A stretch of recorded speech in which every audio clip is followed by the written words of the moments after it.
participants here today. And we now move to representatives from Choice.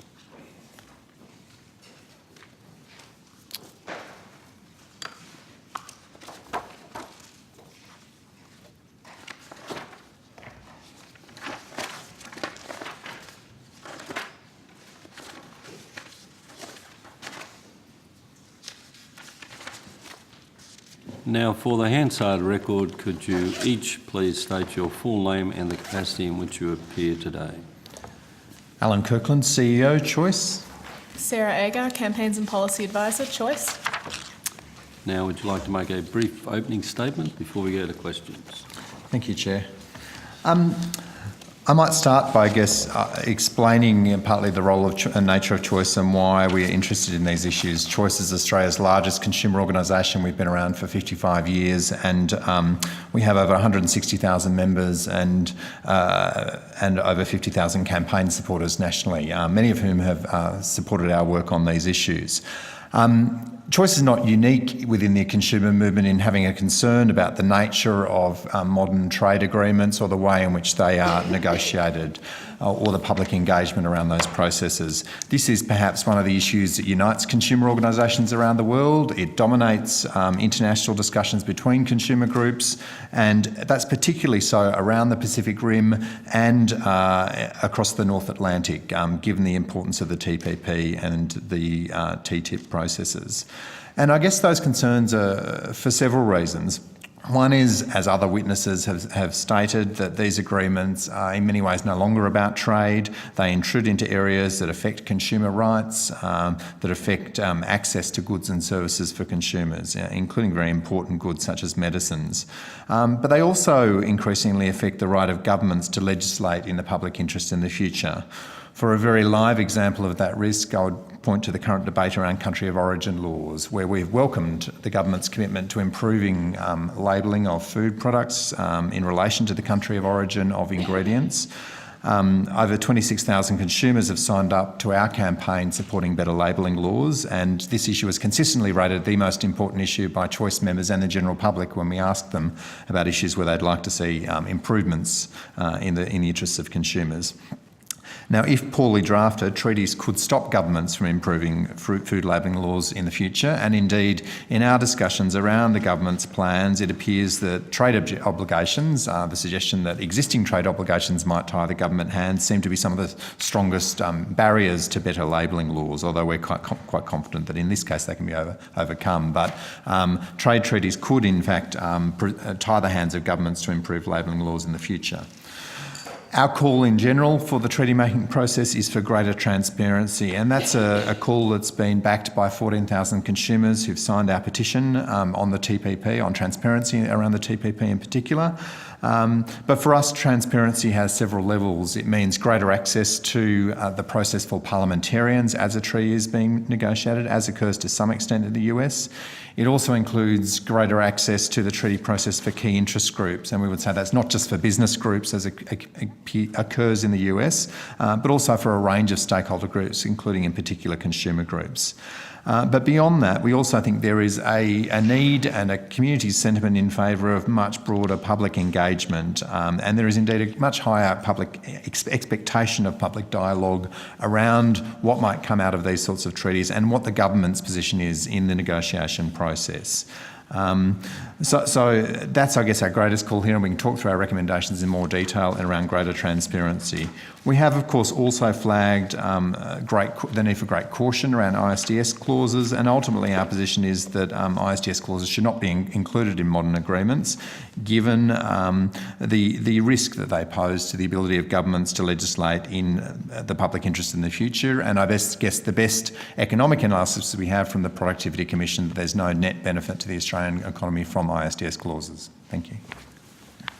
Thank you, Mr. Kirkland. Are you aware of any sentiment amongst your members that's more prevalent now than historically? I mean, we've been making agreements for a very long time. What has caused this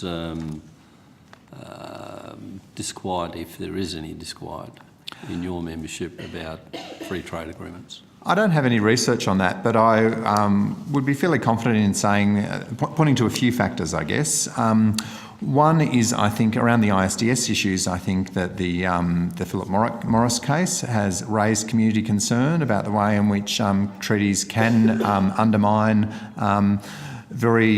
legislation that's got very strong community support and very strong public health benefits. So I guess that's sort of heightened public interest in treaties in general. And I think the other thing is the wide-ranging nature of the TPP, and that's not unique within Australia, where there is strong public criticism of the risks of the TPP process around the world, and as I said, strong interest from consumer groups around the world. So I think there is a groundswell of concern about the nature of some of these modern multi-party trade agreements and the risks that they pose to consumer rights and consumer protection, if not appropriately negotiated. So I think we've included ISDS in about 25 agreements in the last 30 years. So what you're saying is that one instance where it's been used against Australia is what's caused a high level of awareness of trade agreements with your membership. It's one of the causes, along with the wide-ranging debate about the TPP and the potential inclusion of an ISDS clause in the TPP. I am a subscriber, so I just haven't seen a lot of trade comparisons or anything like that in your normal run of comparing wash machines and irons and all the rest of it. How does your membership get aware of trade? Well, I think our members read newspapers and watch the news like everybody else. You're running another level of communication outside your publications. Yes. You would find that I've written several editorials on this issue and had quite a positive response from our membership. We regularly survey our members on the issues of concern to them, as we have on this issue. And we also communicate via email and through the mainstream media and through social media with consumers who are within and outside our membership. And of all the issues that we have, I guess, been involved in the public debate on, this is one of the ones that's had the strongest reaction from the public in terms of people backing our calls for greater transparency and calling for choice to do more. Okay, thank you. Who would like to go next? Senator Wishwater? Yep, I'm happy to. You mentioned, Mr Kirkland, that you're concerned about trade agreements tying our hands into the future in terms of, you were specifically talking about food labelling laws. Do you think they've tied our hands in the past as well? I think that that's quite possible, and the Philip Morris case will help to answer that question. There is certainly a very live debate about the degree to which the government and the parliament's hands might be tied by current trade obligations in the context of country of origin labelling. So I think it is a concern not just in terms of future agreements or agreements that are currently being negotiated, but also some of the obligations that Australia already has. Yeah, because you obviously mentioned this is the biggest issue for your membership. And I can see why, but we've been talking about getting, I think the Parliament's looked at this 4 or 5 times and made recommendations and it's never happened. My understanding is it is very difficult to comply with our trade. There's been very clear WTO rulings against countries that have tried to go down this road. In terms of the trade processes that we're looking at as a committee, would this be something, if before we entered into an agreement, there was a process where we might look at the costs and benefits to a country of a deal. Is this the kind of thing that you would have put in a submission on, for example? I know you might get to talk to DFAT about it at your briefings, and you've mentioned that in your... And I'll get to that, that's my next question. But in terms of how we might look at the risks of these things to us as a parliament and as a country, was this an example of something you would have raised as a risk that needed to be assessed? We think there is value in cost-benefit analysis being done in a very public kind of way during the negotiation process. Certainly in our discussions with DFAT, they've told us that that's something they would only do after the negotiations have concluded, and that seems like an unusual way to approach that question, because it's hard to know how Australia in the negotiation process can assess what's an appropriate landing point for Australia without having done any cost-benefit analysis. Okay. You mentioned that you have had, and I'll read you a recommendation for Department of Foreign Affairs Trade should continue to hold briefing sessions with stakeholders. These briefing sessions should take place during each negotiating round and should facilitate open and informative discussion. My understanding is that currently is the case, that DFAT do generally hold those briefings, but we've heard evidence from here, from just about every submitter, that there really isn't much said at those briefings. Because of confidentiality agreements around the text or details of the text. Is that, you happy with that, or would you prefer to see more open transparency, or, for example, making documents public? I mean, are you happy to keep it the way it is, or would you prefer to see change? To clarify our recommendation, we are seeking change. So we'd like to see the meetings continue, but we'd like to see them involve much higher quality engagement. They're somewhat farcical at the moment. We've sent representatives to domestic briefings, and we've also had staff present at in overseas locations while some of the negotiations have been happening. And in each of those cases, meetings are held, but the discussion would be something like DFAT saying, so tell us your views on the treaty, and we would say, well, what can we comment on? And they would say, just tell us your views. So it's nice to have the conversation, but it's not a very high value engagement at the moment.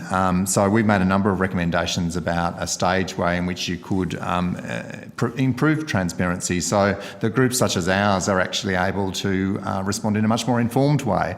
I mean, I've seen criticism, for example, from the Trade Minister of a range of interest groups for waging what's been described as a scare campaign. You haven't been labelled as scaremongers as well, have you? I believe that may be the case, which was somewhat shocking. But I guess we're operating in a situation. We've never said what's in the TPP because we don't know. All we've been able to do is comment on rumours because that's the only source of information we've had to go upon. So I think it would be of benefit to everybody involved in the process, including the government, if there was a greater level of transparency, because we'd be having that debate on a much more open, factual basis. Now, the TPP is supposedly coming to its final stages. Your organisation's done some, in my opinion, some fantastic work on financial services and products in this country, and have talked about laws and regulations around that.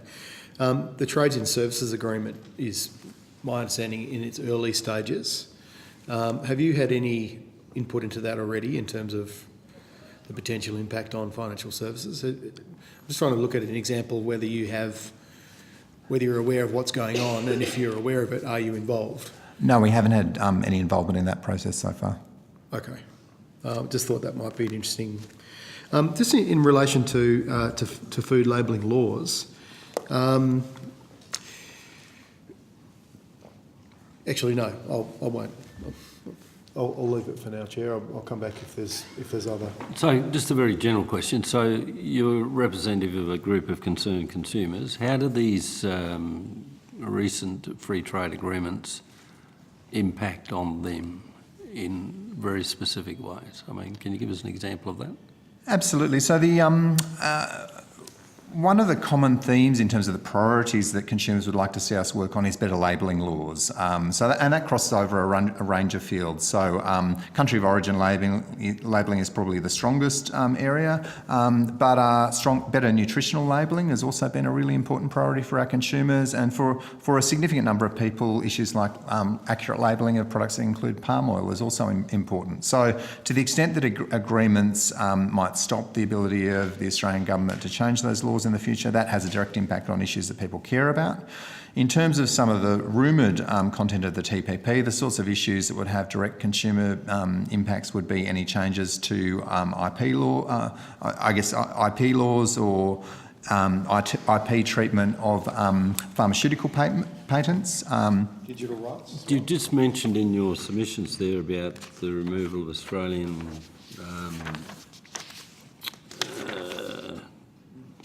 for example, it's 214, provision criminalising private copyright infringement included in free trade agreements between US and Australia is likely to have a more significant impact in Australia due to the absence of the certain defence available in US law, including fair use defence.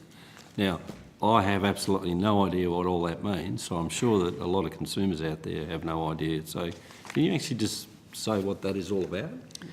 Absolutely. So copyright infringement is generally treated as a civil matter, and some of the TPP leaked texts have suggested that minor copyright infringement, which, to pick a really simple example, might involve taking a selfie in a picture in a cinema that captures part of the images on the screen, that could be criminalised. Whether that ultimately happens in the TPP or not, we don't know, but that's an example of a law change that could result from obligations from some of the drafts of the TPP. Now, in the United States, which has much more modern copyright laws, there is a fair use defence, which says that if the way in which you're using another person's copyrighted material is reasonable fair use, then there's no infringement. Australia doesn't have such modern laws, as revealed by the Law Reform Commission as a result of an extensive inquiry completed several years ago. Our laws are quite outdated and they don't have that sort of defence. So consumers are much more at risk if we see our copyright laws change in a way that criminalises some cases of minor infringement. Would you like to add anything to that? So it's potentially that it'd be an unintended consequence. I'm sure that DFAT wouldn't be designing the outcomes to be this way. You're saying that there could be an unintended consequence of less than full examination of both sides of the legal system, US and Australia. There could be indeed, and we would say some of the greatest risks come in the area of intellectual property, and we would in general feel that DFAT's been relatively weak at really understanding the impacts of intellectual property law changes from the perspective of consumers. And are we in an environment or is this a much more prevalent issue now since we've had the internet for 30 years or whatever? Is this an area where, it's still developing and there's still unintended consequences that might arise from these agreements? Absolutely. I mean, Australia's copyright laws haven't really foreseen the advent of the internet in any kind of way. They've only relatively recently caught up to the introduction of VHS recorders. What are they? I forgot. I had a metaphor. That's a question my children might ask me. So I think that it is important to acknowledge that I guess the advent of technology has meant that intellectual property has impacts across areas of life and areas of consumption that could never have been imagined even 10 years ago, and it's probably hard to imagine how those technologies will impact on the importance of intellectual property law from a consumer perspective over the next 10 to 20 years. In the back. Yeah, thanks, and thanks for your submission and your evidence. Just going to your reference to indirect expropriation, which I'm quoting from you here, a murky phrase that involves the effective loss of management, use or control of a significant depreciation of the value of the assets of a foreign investor. Is this an issue that you've raised with DFAT negotiators, your concerns in this area? I'm not sure whether we've raised it previously in those terms. We have raised our concerns in general with ISDS. But, I mean, I'm particularly interested in this direct versus indirect expropriation, because I think you do make the observation that this is, to the extent that ISDS clauses are included in future agreements, they should clearly exclude action on the basis of indirect expropriation. But I was just wondering, is it a specific concern you've got, or is it something just in general? And if you have raised it with DFAT officials, what has been their response? We have raised this with DFAT in meetings, but it was in the context of these meetings where we're discussing a text that we haven't seen, so there wasn't a fulsome response. Our concern around indirect expropriation is part of our broader concern with ISDS being the risk to the development of public policy.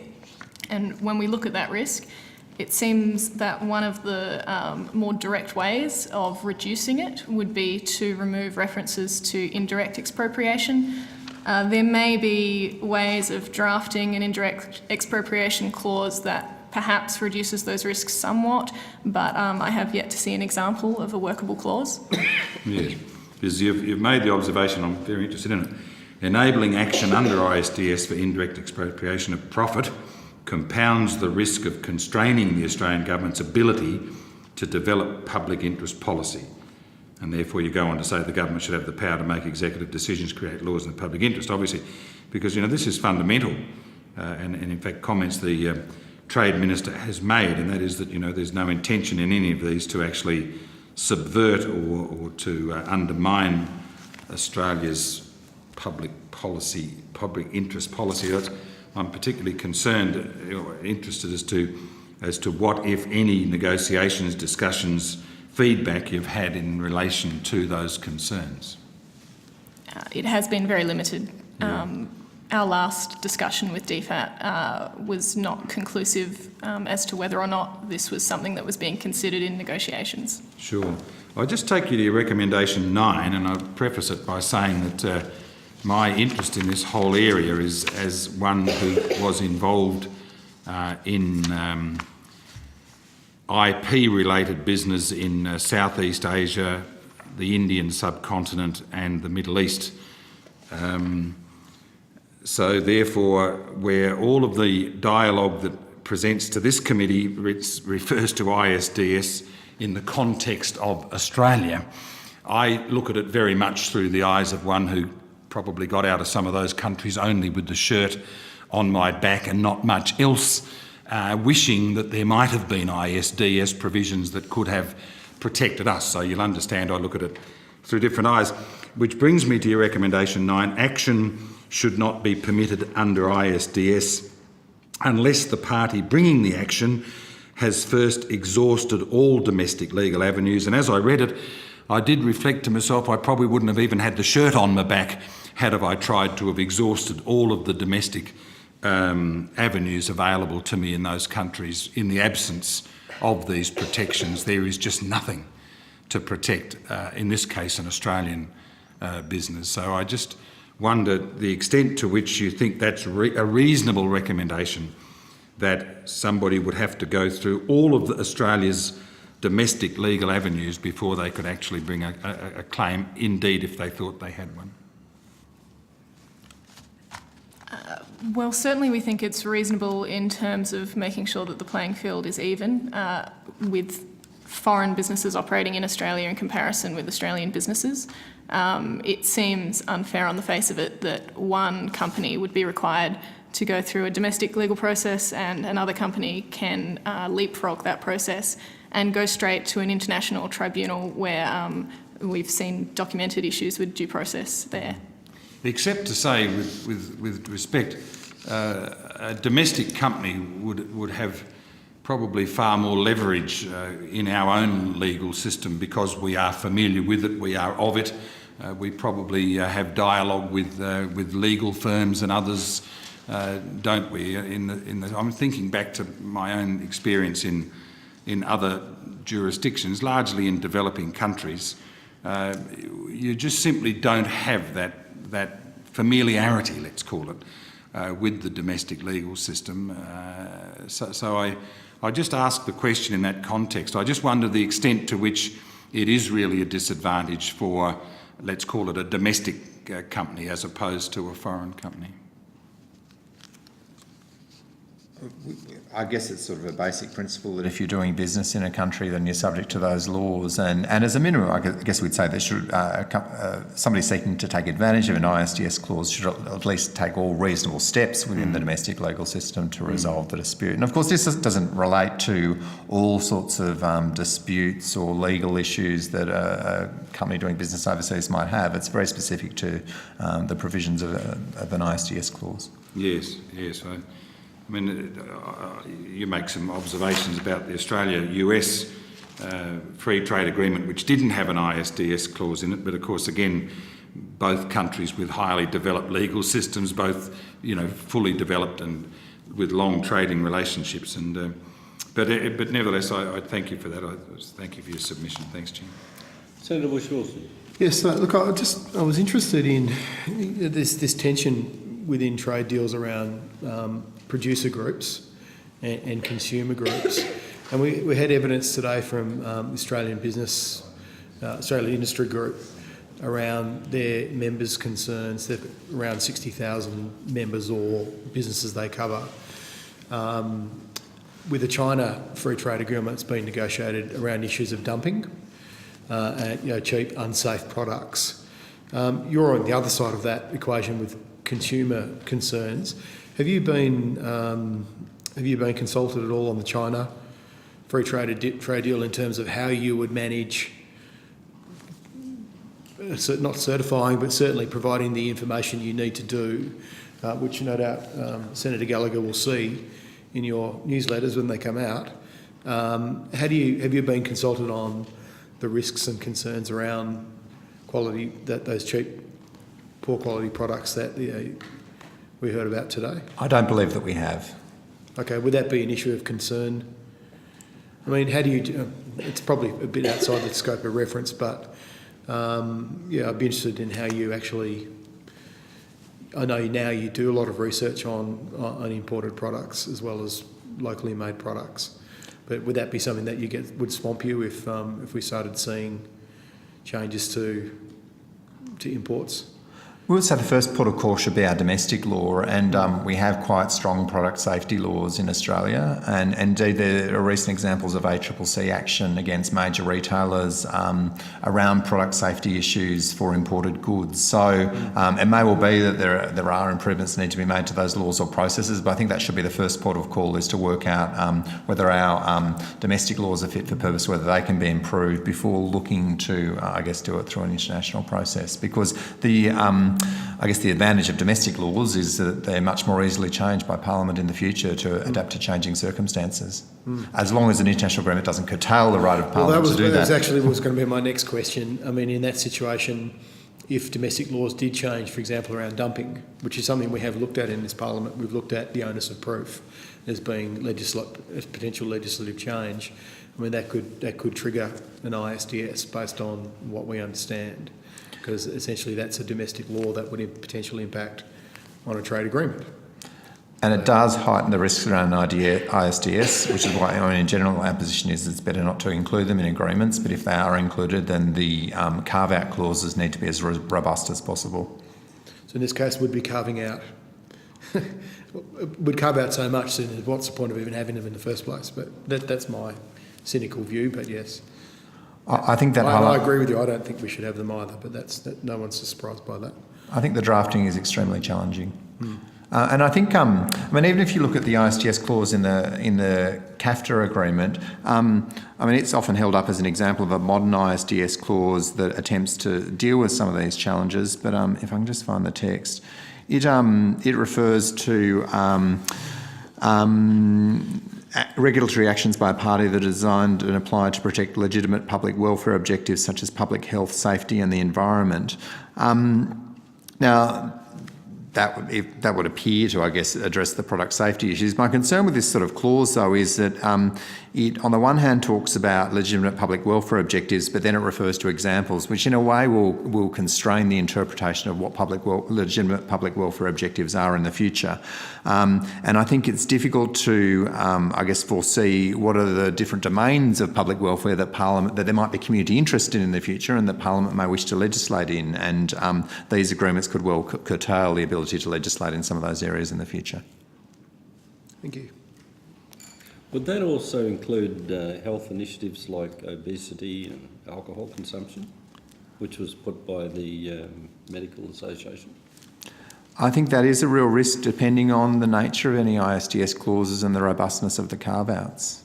Certainly, if you look at something like the Health Star rating system around nutritional labelling, which, as I said, is a significant priority for consumers, I mean, that's something that's been implemented for a range of public health reasons, obesity being one of them. And there is a risk that an ISDS clause, if not appropriately drafted, could make measures like that difficult in the future. Okay. Thanks very much. Well, thank you very much for your submission and your evidence, and we will have a short adjournment for lunch, suspension for 1 hour. Thank you, Anto. Thank you. Thank you.